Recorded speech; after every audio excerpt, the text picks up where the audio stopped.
Hi, everyone. My name is Dr. Michael Wald, the Blood Detective. Thank you for joining me today for this informative conversation and very practical conversation entitled Doctors Can't Read Blood Work. Now, of course, some doctors can read blood work. But in my 33 years or so of clinical experience in the holistic medical field, I have found patients present to me with laboratory tests they've had done outside my office with many abnormalities on the test seemingly ignored by their supposedly competent physicians. So during this presentation, we're going to talk about what laboratory is. What is blood work anyway? Why is it done? How should it be done? What are the ranges? What are the meaning of the ranges that you typically see on a blood test? Do they indicate health, or do they indicate the detection or uncovering of disease only? So we'll get into those things. And also, this conversation, so you are armed with knowledge so that when you visit your practitioners, you can reduce the amount of errors that are happening, which often will lead to delayed diagnoses and even death in extreme cases where important laboratory findings have been missed. And of course, that does happen. I am a doctor of chiropractic with a board certification in nutrition. I also have a master's degree in human nutrition. I'm a sports nutritionist, a board certified nutritionist and dietitian. I also provide acupuncture to my clients, and I'm a life coach. So let's get into the topic at hand. First, reminding you that this information is not a substitute for sound medical or health advice. It's meant for your education. So here's a few important points you need to understand about laboratory work. First of all, what is it for? What are the normal, or what are known as the clinical ranges that you see on your typical blood test? When you read your cholesterol, for example, it should be less than 200. That's a clinical range. And all the different labs have different clinical ranges. Where do they come from? What do they mean? Why do doctors order blood work in the first place? Different medical and health specialties order limited laboratory work, you should know, because they're ordering laboratory work in their specialties. So even when a client says to me, "Oh, Dr. Wald, I visited my endocrinologist and he or she did every test in the book." Well, maybe in their specialty, but often not. And when you don't look at labs from other specialties, then errors happen. What's the problem with limited laboratory work, which seems pretty obvious, that you get from a particular medical specialist? Is there a better way to order laboratory work and to think about laboratory work and to interpret laboratory findings? You bet there are. And I'll let you know what the blood detective approach to all of this is. You should know that I've published a 500-page textbook entitled The Anti-Aging Encyclopedia of Laboratory Tests that's been used for many years by some of the largest nutritional organizations out there. It helps doctors medically and nutritionally interpret laboratory work. And I wrote that book because practitioners need more help in this area. So what is laboratory work? What's its purpose? So blood work refers to laboratory testing of the blood or other types of testing to assess health, detect disease, and guide treatments. Laboratory work provides insights into how your organs are functioning, your nutritional status, if that's added to the testing, immunity, and other types of things. Now, how are the normal or clinical ranges that you see on a blood test determined in the first place? Think about this. Those ranges that you see on a blood test are developed based on various studies of seemingly well people that are male or female in your age range, that are seemingly well. They may not be well. Lots of people can participate in studies and donate their blood anywhere, at a blood bank, for example, if they are seemingly well. But that, of course, doesn't mean that someone is actually well. So why would you want to compare yourself only to seemingly well people your age that are average at best? The answer to that question, I think, is you wouldn't, at least not only comparing yourself to these average ranges or clinical ranges. We want to think about something called functional or healthy ranges as well. We'll talk about that in a few moments. So what's the purpose, and what are the downfalls of limited laboratory testing that you always get when you visit only one specialist? So first of all, why do doctors order blood work in the first place? So doctors order blood work to confirm diagnoses, monitor treatments, and catch health issues hopefully earlier than later.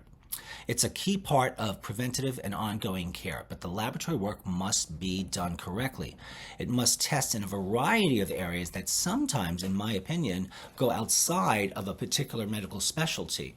And by doing that, when you're looking at different areas of medical specialties, you have more pieces of the puzzle, so to speak. When you're one specialist, an internist, a family practitioner, an endocrinologist, a neurologist, as you can imagine, they perform limited testing. And often they don't talk to each other, so there's a loss in continuity of care, and often important findings are missed.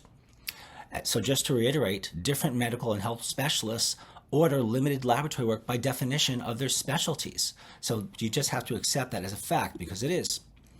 So what is the problem, or what are the problems with fragmented laboratory testing? Well, limited laboratory work, or limiting it to one body system, for example, can overlook complex multi-system interactions. This approach often results in missed or delayed diagnoses. So, for example, you might have a gastrointestinal problem because of a vascular problem or a neurological problem. And already you should be able to see that if you're not seeing at least those specialists, you will miss important laboratory evaluations that would give you insights into the condition as a whole. So is there a better way to interpret laboratory work? Well, again, this has been my motto over the last 33 years of my practice, and why I have been nicknamed the blood detective, because I've discovered that there are better ways. So, for example, one is just simply to understand that the body should be treated holistically. Now, beyond a concept, which makes, that makes sense to most of us, that why wouldn't we want to holistically manage the body? So what that means practically is that if the doctor wants to do laboratory testing, the doctor should do whatever tests are necessary in whatever areas of the body, regardless of these artificial compartmentalizations of medicine. So that's what I do. I will not hesitate to order laboratory testing from 2, 3, 5, 10 different medical specialties at one time, and often I'm uncovering diseases and issues and problems that have not been discovered by other doctors, not because they're not good, but because they are simply limited by their philosophy, their non-holistic philosophy. Then, when we look at blood work, well, how would a holistic philosophy change how we actually look at blood work, how we interpret it? Well, one of those factors there is we acknowledge that the clinical ranges that I've mentioned a few times, which compare you to average men or women of a certain age group, are limited to that age group, and they're designed to pick up disease. So a certain percentage of disease happens, and when you get over that percentage, or this side of the equation, when you get over that percentage, then the doctor will say, oh, your testing is a little abnormal. Yes, but you might have lost 30% of your organ function before finally it's abnormal on a test. So that's the clinical ranges. Now, the healthy ranges are meant to detect disease and dysfunction earlier, maybe something like 20%. I'll talk more about that on one of the slides towards the end of this presentation in just a moment. So the blood detective approach is a holistic approach, an approach that combines laboratory testing based upon the needs of my clients. It does not matter if the testing is considered to be the testing of a neurologist or a family practitioner or an internist or an endocrinologist. It does not matter. And many of your doctors will refuse to order tests outside their specialties because they don't understand them. They don't understand those tests very well, and that's fine. And if they don't understand that testing very well, they should not do it. But I've made it my business by going through chiropractic school. I did graduate medical school. I earned my medical diploma. I learned a lot in medical school, but I decided not to get a license in medicine. But I can tell you from my education that doctors are not taught how to read blood and order blood holistically, not to mention comparing you to healthy people, not just average people, which are what those clinical ranges are. So here's the last big point. Here's an example of some tests. If you look to the left of this slide here, you'll see TSH, and we'll just consider that as part of the thyroid panel. It's really an anterior pituitary test, but the TSH clinical ranges, which are the ranges that you will be compared to based on your age range and whether or not you're male or female. For TSH is 0.5 to 4.5. Now look at the healthy ranges on the right side. The healthy ranges are 0.5, the same as the clinical ranges, but the healthy range on the upper end is much lower than the TSH in the clinical range. So the healthy range is 0.5 to 2, where the TSH range is 0.5 to 4.5. So what does this mean?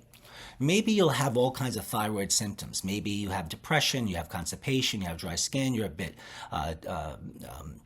slow healing, for example. Your metabolic rate may be slowed, so you're gaining weight, and your laboratory tests are showing that your TSH is normal. Because let's say it's a 3.0. Your regular doctor would look at the clinical ranges and say 3.0, well, that's obviously well within the clinical range. Your problem is not thyroid, so maybe you're depressed and you should see a therapist. How many of you have been told that when your labs are seemingly normal, but you have persistent symptoms? Now, here's the point. We just assumed that your TSH was 3.0. If we compare you to the healthy range, you will be out of the healthy range, which the upper end is 2.0. If you're 3.0, I would say to you, well, yes, you've lost some resiliency of your thyroid, which is showing with your elevated TSH at 3.0, which would be normal. That's why your doctor's saying it's normal. But I say you don't have the worst disease, but you have dis-ease. Because listen, before the disease happens,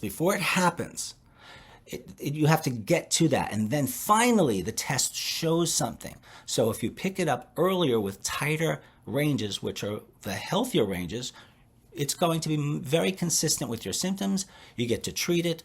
And also you have a chance there of treating it more naturally. Because by the time you're out of the clinical ranges, it's been the problem for a much longer period of time. So obviously prevention is better than waiting for something to happen. So you can see from this one example that the healthier ranges are within a range that will pick things up sooner, allowing me and any other practitioners, other blood detectives out there, by reading your laboratory work, comparing you to healthy people and also to clinical people. So you have the best of both worlds. So I take that information and I figure out a food plan for a person based on what their biochemistry says about their nutritional needs, their health needs. And then, of course, nutritional supplements are provided, often due to the blood ranges as well. A lot of it's also based on just how the person, their symptoms are, for example, and their health history has been. And then whenever you're doing any sort of nutrition, whether it's diet or nutritional supplements, you have to have some knowledge in drug-nutrient interactions. You have to know if there are positive interactions with certain drugs you may be taking and other nutrients, or negative ones. So hopefully in this presentation you learn a couple of basic things. Number one, that your laboratory tests, your blood test in particular, are comparing you to average people, seemingly well people. Who wants to be average? The clinical ranges, otherwise known as the healthy or functional ranges, compare you to healthier people, a better, higher standard. So of course, if you're compared to a better, higher standard, you may have more abnormalities, but the picture of what's going on there is going to be much clearer, certainly to me. Again, take this information to your doctor, look at your labs, do not ignore anything abnormal on those labs. And one final thought is, sometimes people will sit with me and I'll say to them, so are you aware of any abnormalities on your labs? Well, no, they didn't call me, so I'm guessing they're good. Well, you want to get copies of your own laboratory work because more often than not, there are abnormalities there that your doctors have missed, and sometimes they ignore those abnormalities because they don't fit a nice, neat diagnosis. But they might help someone like me, a functional health practitioner, figure out what's going on. Thank you so much for your time today. I hope you enjoyed this presentation, and I'll see you at the next one. Thanks.